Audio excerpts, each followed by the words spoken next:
सुनील तटकरे यांनी रोहे शहरातील पूर्णत्वास आलेल्या नाट्यगृह, मुख्य रस्ता सुशोभीकरण, शहर सुशोभीकरण आदी विकास कामांबाबत संबंधित अधिकारी आणि पदाधिकाऱ्यांसह घेतली आढावा बैठक। रायगड जिल्ह्याचे खासदार सुनील तटकरे यांनी विधानसभा निवडणुकीची धामधूम संपल्यानंतर प्रथमच रोहे शहरात सुरू असलेल्या विकास कामांबाबत संबंधित शासकीय अधिकारी आणि पदाधिकाऱ्यांसह प्रत्यक्ष पाहणी करत काही सूचना आणि निर्देश दिले।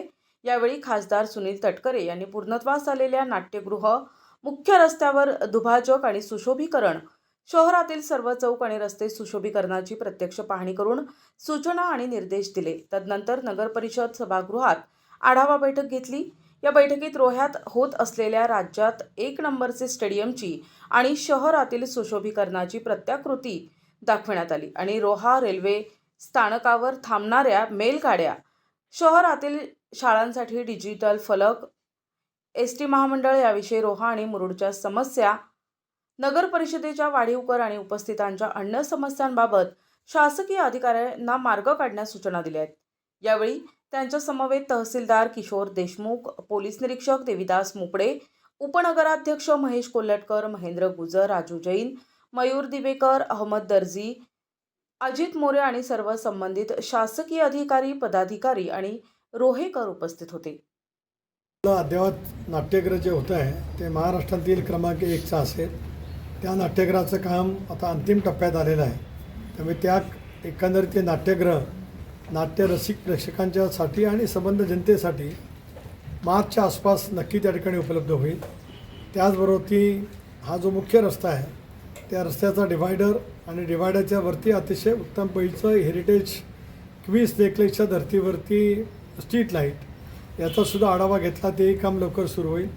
शहरातील नगरपालिकेचे जे शाळागृह आहेत त्या शाळागृहामध्ये डिजिटल शिक्षणाची व्यवस्था करण्यासाठी काही महत्त्वाच्या कंपन्यांच्याकडून CSR आपण त्या ठिकाणी मिळवत आहोत।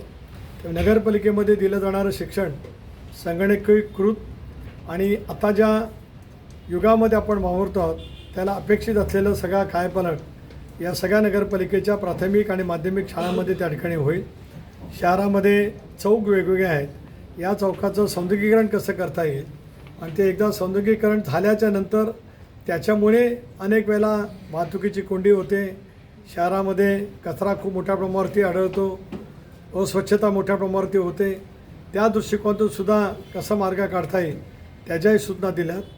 काही हायमास्ट उभारण्याच्या बाबतीमध्ये सुद्धा प्रस्तावित त्या ठिकाणी केलेला आहे आणि त्याचबरोबर मालमत्ता कराच्या बाबतीमध्ये नागरिकांच्या मनामध्ये ज्या काही शंका होत्या त्या शंका निरसन करण्याचा प्रयत्न केला आहे। काही अडचणी असतील तर त्या बाबतीमध्ये सुद्धा मुख्याधिकाऱ्यांना सूचना देऊन त्या अडचणीचं निरसन करून नागरिकांच्या वरती अवाजवी कर बसणार नाही अशा त्यांना सूचना त्या ठिकाणी दिलेल्या आहेत। एसटीची वाहतूक जिल्ह्यात सुरळीत कशी होईल, एसटी स्थानक आहे एकदा 20 वर्षापूर्वी ते नूतनीकरण केलं होतं, त्याची डागडुजीची आवश्यकता आहे।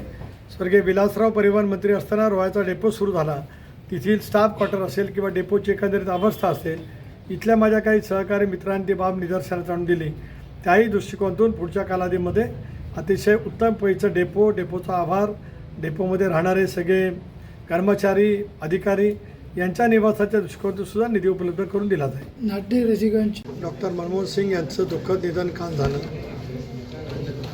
गेल्या 30 वर्षाच्या देशाच्या जगाच्या पाठीवरच्या अर्थव्यवस्थेमध्ये आपल्या देशाने जे काही स्थान मिळवले त्याच्यामध्ये सिंहाचा वाटा डॉक्टर मनमोहन सिंगांचा होता। या देशाचे 10 वर्ष पंतप्रधान म्हणून जगातल्या वेगवेगळ्या राष्ट्रांच्या मध्ये आपल्या देशाचा मान सन्मान त्यांच्या स्वतःच्या विद्वत्तेवरती, गुणवत्तेवरती, सखोल अशा ज्ञानावरती त्यांनी त्या ठिकाणी मिळवलेला होता। देश एका स्वातंत्र्यवीरास आणि एका अर्थतज्ञास मुकलेला आहे। माझ्या मतदारसंघातील जनतेच्या वतीने मी त्यांना विनम्रपणे भावपूर्ण श्रद्धांजली अर्पण करतो। प्रतिनिधी नरेश कुशवाहा, NTV न्यूज मराठी, रोहा, रायगड।